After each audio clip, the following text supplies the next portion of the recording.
Olá, gente. Sou eu, professor João Quadros. Estou aqui para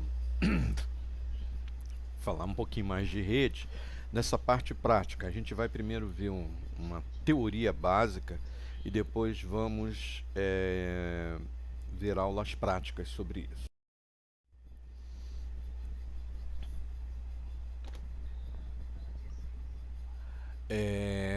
Então vamos lá. A gente falou de cabeamento estruturado, mas não falou dos cabos propriamente ditos, né? A gente deu um ampassão muito rápido. Então, a forma de interligação dos micros, né, pode ser através de cabos, que a gente chama de rede cabeada, ou rede Wi-Fi, através de infravermelho, né, ondas de rádio, laser. Isso envolve o Wi-Fi propriamente dito, né, que vocês têm os roteadores, ou até mesmo Bluetooth. Em termos de meio de transmissão, né, ondas no espaço, ondas de rádio, micro-ondas, ondas de satélite, e os cabos elétricos e ópticos, né, os coaxiais e de par trançado. Nas redes cabeadas, o meio de conexão são cabos físicos, né? Pode ser cabo coaxial, par trançado, fibra ótica, alguns tipos de cabo que não são mais tão usados como os cabos paralelos ou os cabos Firewire. E também cabo USB serve para transmissão de rede. Os principais tipos de cabos que a gente tem são é, os configurados pelo I3E, né? Então são esses cabos CAT, né, de categoria, né, do padrão 568, né, o A e o B. São dois padrões para esse tipo de cabo. Esse cabo aqui é coaxial. Esse aqui é o par trançado. Esse aqui é o coaxial, um cabo antigo, né, mas vocês ainda podem encontrá-lo, por exemplo, em redes de TV a cabo, por exemplo, né, que usa um padrão parecido. Esse aqui é o cabo de fibra ótica, isso aqui é uma tomada, né? A gente vai ver um pouquinho também sobre isso. Nas redes sem fio, o meio físico, né, são as ondas de rádio, né, laser e infravermelho. Aí você tem antenas, receptores, pontos de acesso como um tipo de equipamento. Né? Antenas, pontos de acesso, são os roteadores. Bem, em relação aos cabos, qual é a vantagem e desvantagem? A vantagem é o seguinte: os cabos são menos suscetíveis a ruído, né? É, tem altas taxas de transferência, até 10 gigabits por segundo. E a conectividade, né, fica quase sempre ativa. Já em termos de desvantagem, o custo, né, é um pouco mais elevado, porque não é só o roteador que você tem que comprar, porque, ou o switch ou o hub, mas vários outros elementos. E a necessidade de mexer na estrutura física do ambiente, né, para fazer o cabeamento estruturado, né? E muitos consideram o sistema considerado ultrapassado, mas isso não é muito certo não, né? Porque é muito uso ainda de cabeamento. Já no Wi-Fi, né, a vantagem é que o custo de instalação é bem menor. Você compra dois roteadores, pronto, está uma rede com vários pontos de acesso, quer dizer, várias capacidades de absorver vários usuários. A instalação é muito mais rápida, uma mobilidade muito mais adequada e aos poucos, né, está se transformando num padrão para algumas situações. Agora, o principal erro é que ele, desvantagem, né, é que ele é muito suscetível a ruídos. Como ele é uma onda, trabalha com onda de rádio, sofre interferência, né, de outras faixas de frequência de rádio que possam vir a ocorrer. Por exemplo, isso deve acontecer muito na casa de vocês, né? Você está lá no Wi-Fi e de repente o Wi-Fi cai. Aí você é obrigado a desligar a máquina e ligar de novo. Por quê? Porque houve interferência justamente de uma onda eletromagnética qualquer que interferiu e atrapalhou aí a transmissão de dados, tirou do ar, né? Isso faz com que é, tenha problema, né, de manter ativa a conexão. Outra coisa, né, o Wi-Fi já existe há quase 20 anos, né, e ainda não se tem nenhuma comprovação científica, né, que a energia eletromagnética pode causar dano à saúde humana, mas é sempre um risco. Sabe-se, por exemplo, que as ondas micro-ondas, né, que são usadas em transmissões de longuíssima distância, via satélite, por exemplo, causam dano realmente à saúde humana, né?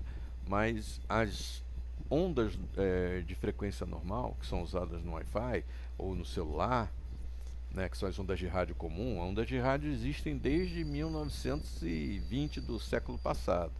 Então aí temos 100 anos aí de transmissão de ondas de rádio. E ainda não foi constatado que ninguém tenha morrido por causa disso. Então é um risco, mas um risco menor.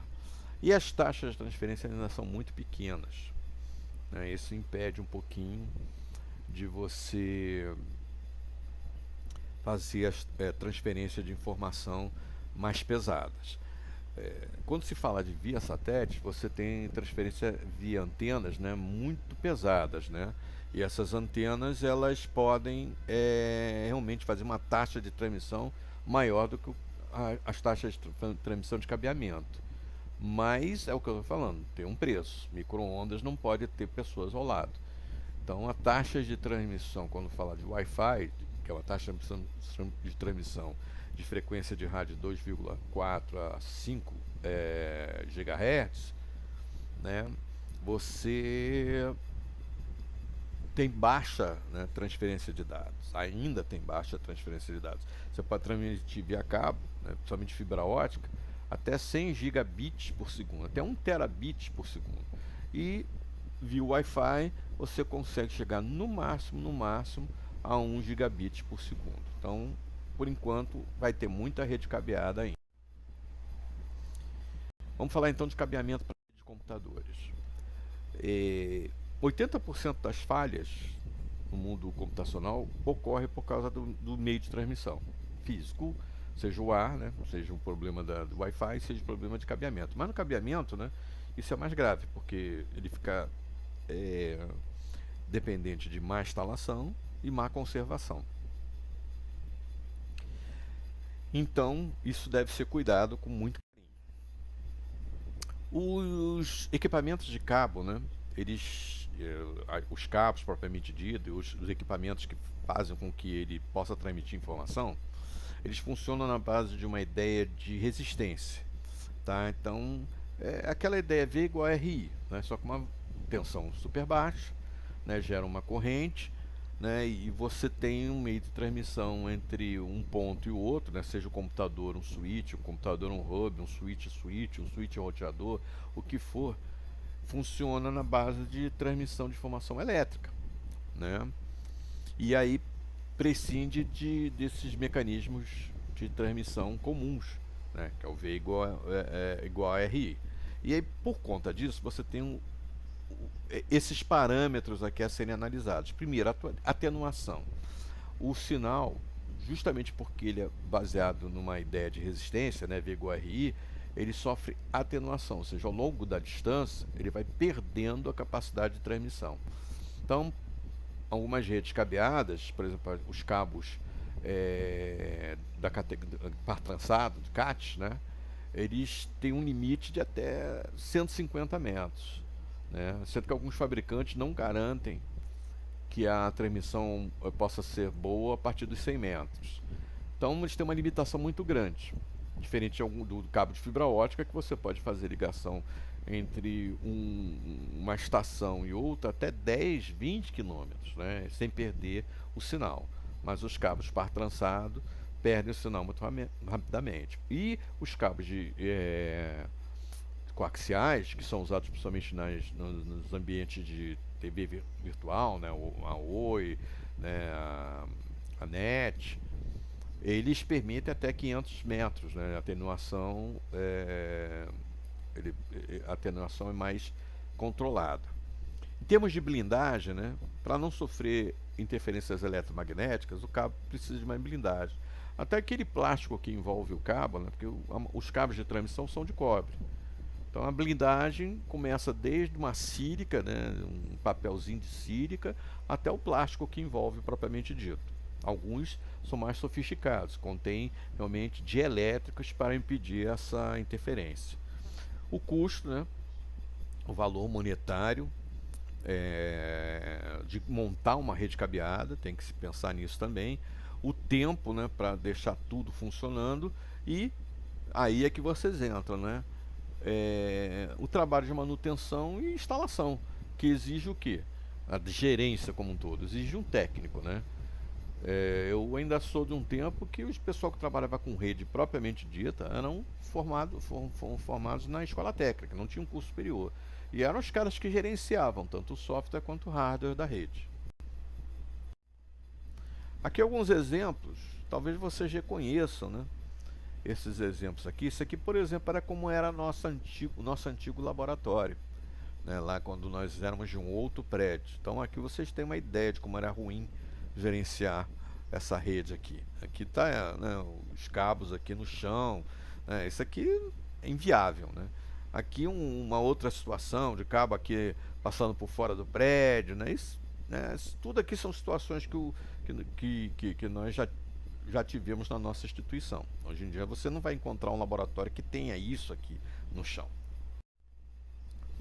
Então, algumas coisas são importantes para mexer com o cabeamento físico. Tudo tem que ser de boa qualidade, de preferência o mais atualizado possível. A instalação deve seguir as normas, né? Então deve ser adequada. Os cabos, né, não podem sofrer dano físico, né? Então eles têm que ter uma proteção com sol e chuva, tem que ter uma calha direitinho, entendeu? Você tem que conhecer os meios de transmissão, né? Encapsulado ou não, e conhecer as normas para poder instalar todo o equipamento dentro do padrão que se exige. Vamos falar um pouquinho de cabo coaxial. Eles ainda existem, principalmente nas instalações de TV a cabo, né? Das companhias que trabalham com TV a cabo. Antigamente, esse cabo coaxial, ele era o cabo básico das transmissões em rede, tá? Ele é um cabo que tem um condutor metálico de cobre, único, uma camada isolante, né, geralmente de plástico, uma malha metálica de elétrica e uma camada de borracha externa. Então ele é mais ou menos isso aqui, tá? Aqui tem a malha metálica, o de elétrico, o condutor interno e uma capa, tá? Esse padrão é chamado de 10 base 2, né? Esse padrão aqui é chamado do cabo coaxial fino, né? FIN Ethernet. Ele é regido por essa norma aqui, 3E802.2. Ele tem uma capacidade de resistência de 50 ohms, né? O padrão RG58. Esse padrão ele é copiado do padrão de TV a cabo, né? Só que, por exemplo, o TV a cabo ele permite muito mais do que 10 megabits por segundo. Aqui não, aqui esse cabinho, o primitivo era 10 megabits por segundo, só permitia 30 nós na linha e a distância chegava ao máximo 200 metros. O grosso, né, 10 base 5, que tem esse nome FIC Ethernet, também regido pela 802.2, o padrão RG75, 75 ohms, também funcionava só 10 megabits por segundo, só que a modificação do padrão permite que se trabalhe com mais do que isso, sem nós, né, ao longo da linha, e uma distância de um nó para outro até 500 metros. Esses aqui são os conectores, né? É o terminador, o conector T, né, que a gente chamava muito importante, o conector BNC, que era o conector que ligava um computador, a linha de um computador para outro, né? Bem, a gente falou sobre cabos coaxiais, né? Eles não são mais usados em redes de computadores normais. São usados hoje em dia em redes de TV a cabo, ainda são. Mas eles implementavam o modelo de topologia que a gente chamava de barramento. Então, como é que era isso? Você tinha uma extensão desse cabo. Essa extensão depende do tipo, né? Por exemplo, se for RJ58, essa extensão máxima é 158. E se for RJ75, a extensão máxima é 500. Né? Sendo que você pode ter 185 metros de um conector T para outro. Tá? Mas o adequado, né, o padronizado, é que essa distância de um conector T para outro não ultrapasse 50 centímetros, tanto para o cabo fino como o cabo grosso. Esse carinha aqui é o terminador, é para isso que ele serve. Sem o terminador a rede não funciona. Tá? Se não tiver esse dispositivo, né, que é um conector que é justamente o que contém a resistência inicial, se ele não tiver no finalzinho ou no início, não vai funcionar. Outra coisa, basta um computador desses pifar que toda a rede cai. Esse era um limitador muito grande desse tipo de estrutura de rede. Então, para o fino, né, você usava conector T, desculpe. Para o grosso, você usava esse conector chamado de MAL, também usado para token ring, tá? E a distância, né, de um MAL para o outro podia ser maior, né? Mas por questão de, digamos assim, de compatibilidade, mantinha-se os 50 centímetros. Né? Então, o que é importante, né?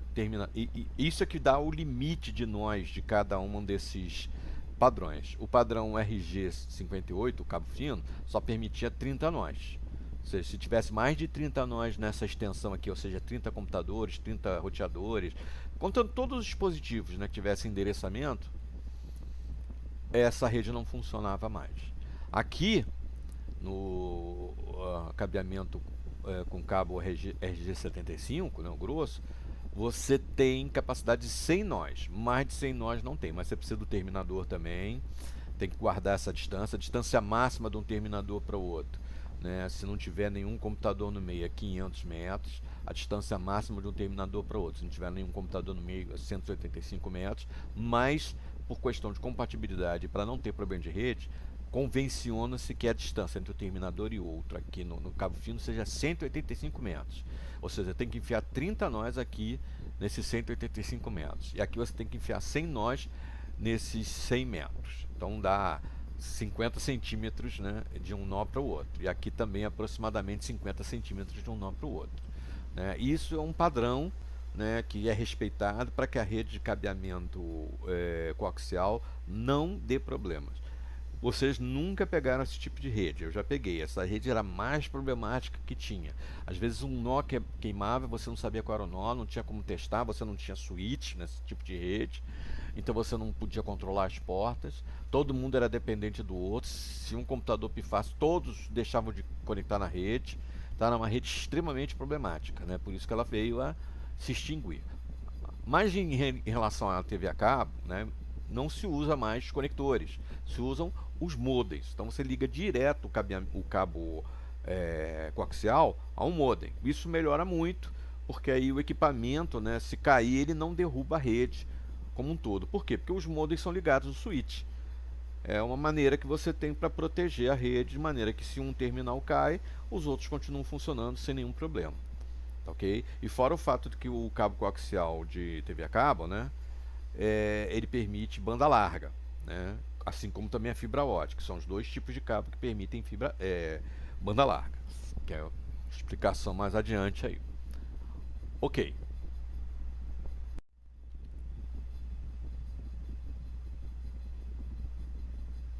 Esses dois são os dois equipamentos que você usa, né?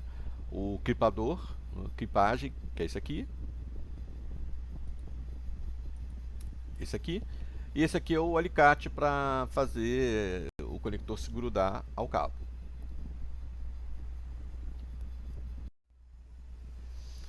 As vantagens, né, é que ele, por causa da blindagem dele, ele é menos suscetível a ruídos eletromagnéticos, interferência eletromagnética. Tem uma certa praticidade e uma instalação simples, né? Mas como ele é mais dependente de metal, os conectores oxidam. A velocidade é bastante limitada, né, quando se trata de redes, né, de computadores, não TV a cabo. TV a cabo é banda larga, inclusive. Banda larga e banda base, né?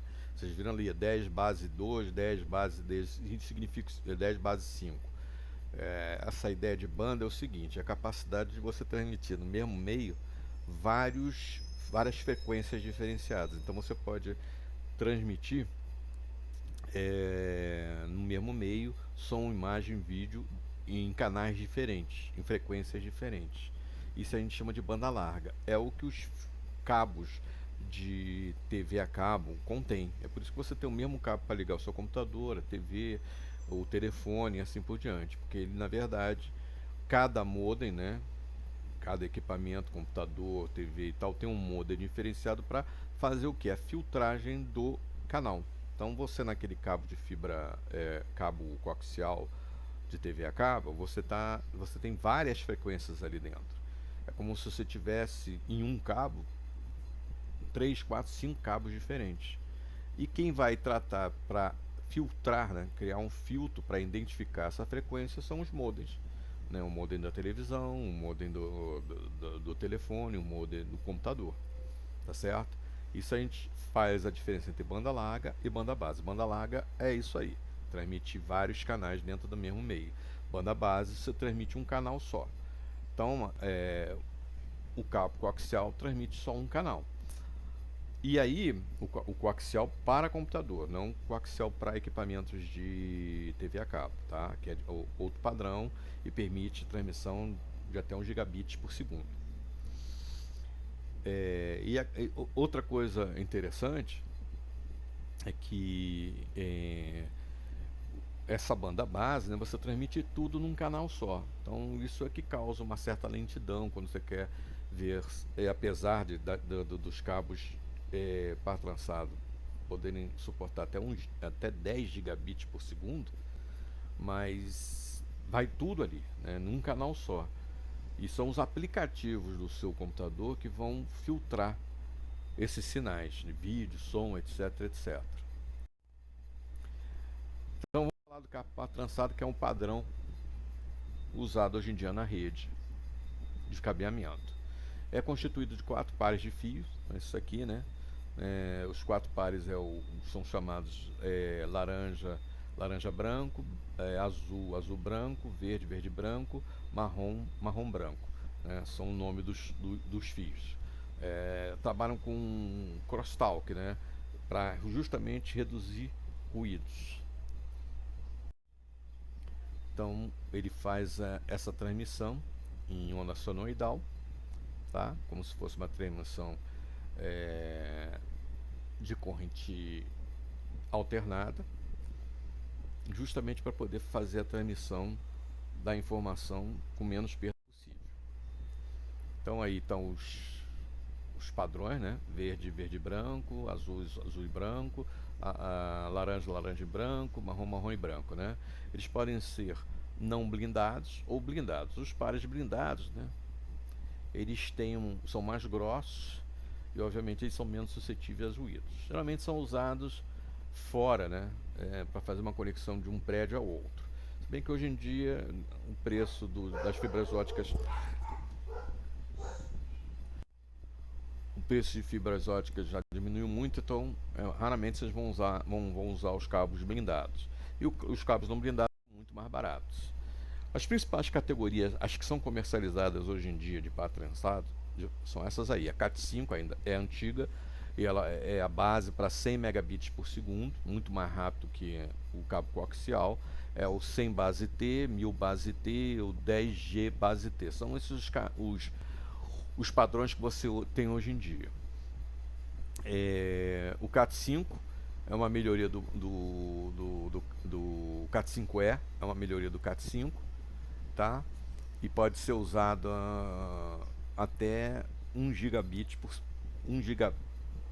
segundo, né?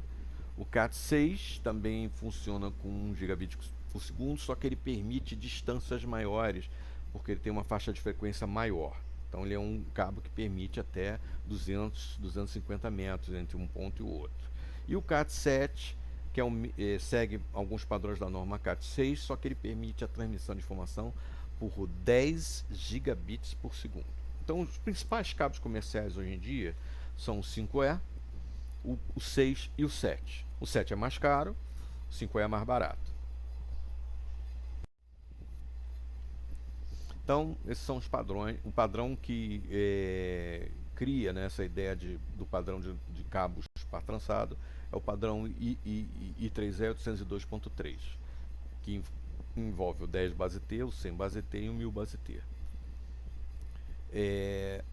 Por questões de compatibilidade, mantém-se os 100 metros, mas os cabos CAT6 e CAT7 permitem uma distância maior, porque o limite de atenuação deles é maior, quer dizer, em termos de distância. Quem faz toda essa padronização, o Institute of Electrical and Electronic Engineers, o I3E, que é o que estabelece o padrão 802, que é o padrão de LANs, de rede, né? Os equipamentos são esse aqui. Esse aqui é os conectores fêmea do cabo par trançado. Esse aqui é o conector macho. São os conectores RJ45. Aqui é a tomada, aqui uma placa comum de rede. Hoje em dia, as placas de rede são inseridas dentro das placas mães. Os equipamentos. Isso aqui é para mexer com cabo de rede para conector fêmea, tá bom? Esse aqui é o clipador para a conexão macho. A gente vai ver dois tipos de conexão. Esse aqui é um protetorzinho e esse aqui é o testador de cabo, que a gente vai usar também para ver se o cabo que a gente fez está correto ou não. Existem dois tipos de padrão para o conector RJ45, o padrão 568A e 568B. O que diferencia é a posição do par. Né? Por exemplo, o TI 568A começa com branco-verde, o 568B começa com branco-laranja, e aí segue uma outra sequência. Tá? Por que isso? Porque são dois padrões, os dois funcionam perfeitamente, são os únicos padrões que fazem a rede funcionar. Alguns detalhes são importantes em relação a esses padrões 568A e 568B. Os dois funcionam e têm designações de cores diferentes, mas eles são feitos justamente para você poder, digamos assim, se acostumar com redes diferentes.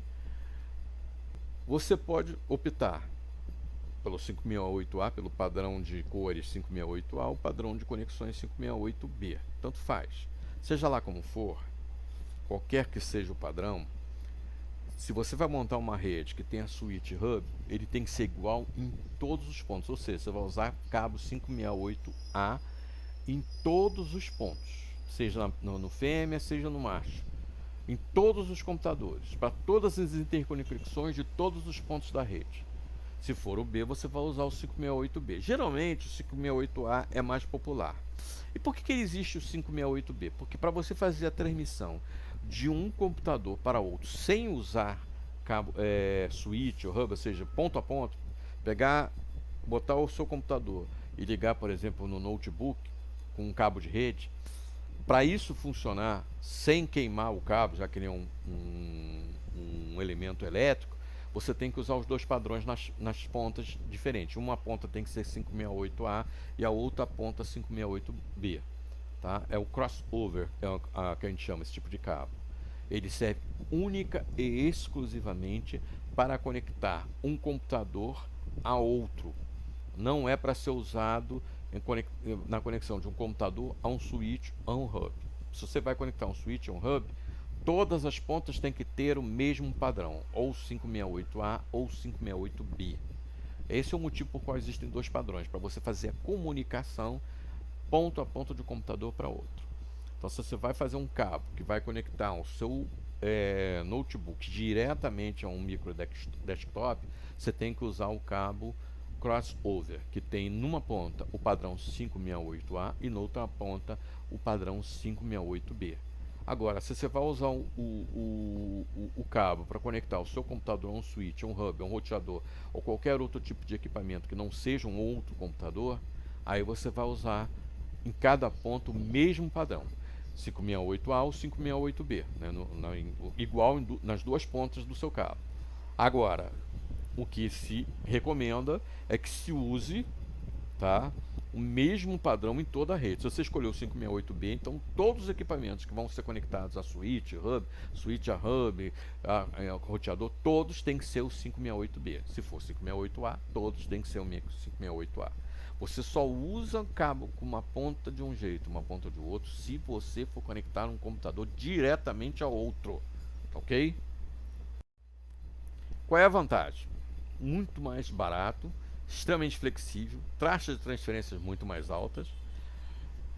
Você pode conectar dois micros sem necessidade de equipamentos, né? Basta que o cabo seja em cada ponta de um padrão diferente.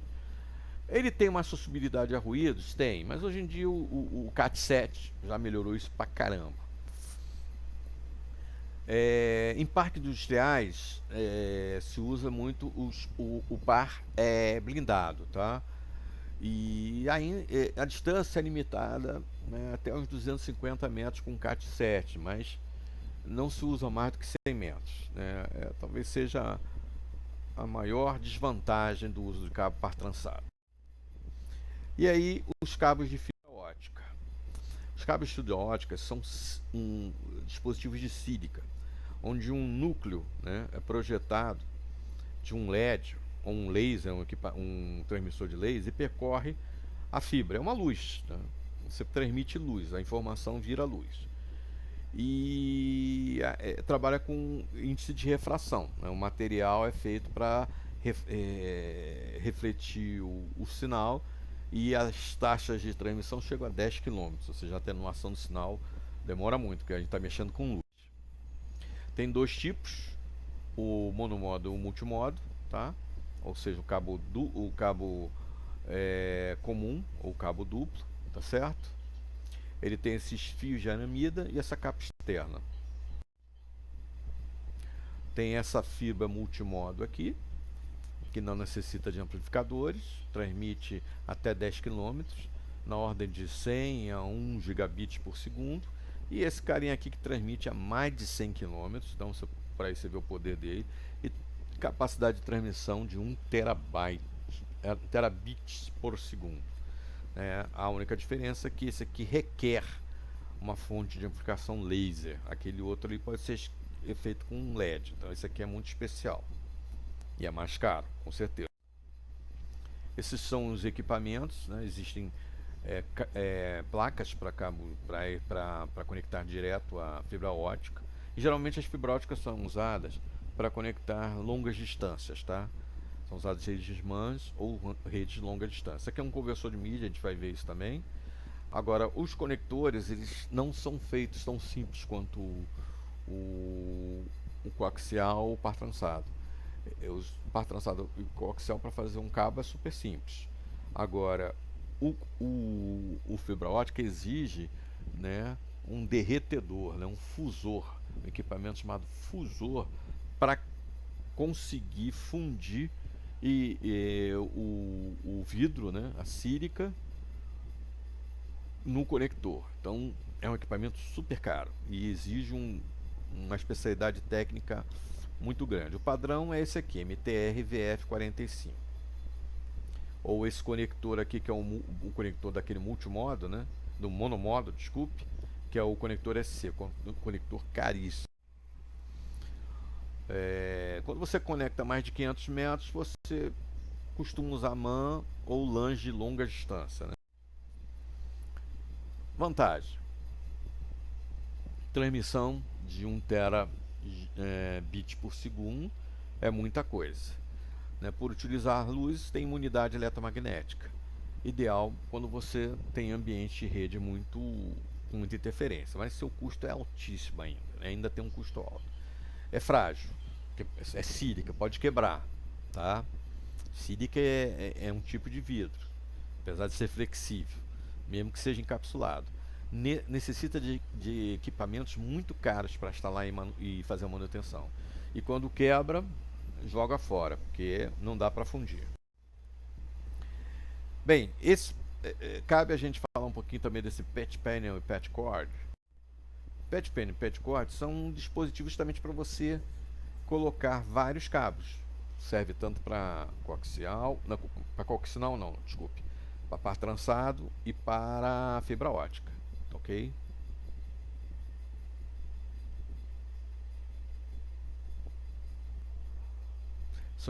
Isso tem lá no corredor dos laboratórios. Vocês vão ver esse patch cord lá, o patch panel, tá? Eles ajudam no cabeamento estruturado, tá vendo? Aqui, ó, um cabeamento estruturado, bem estruturado, né? tem essa formação aqui com um pet panel, e aqui é um pet cord com vários pet panel.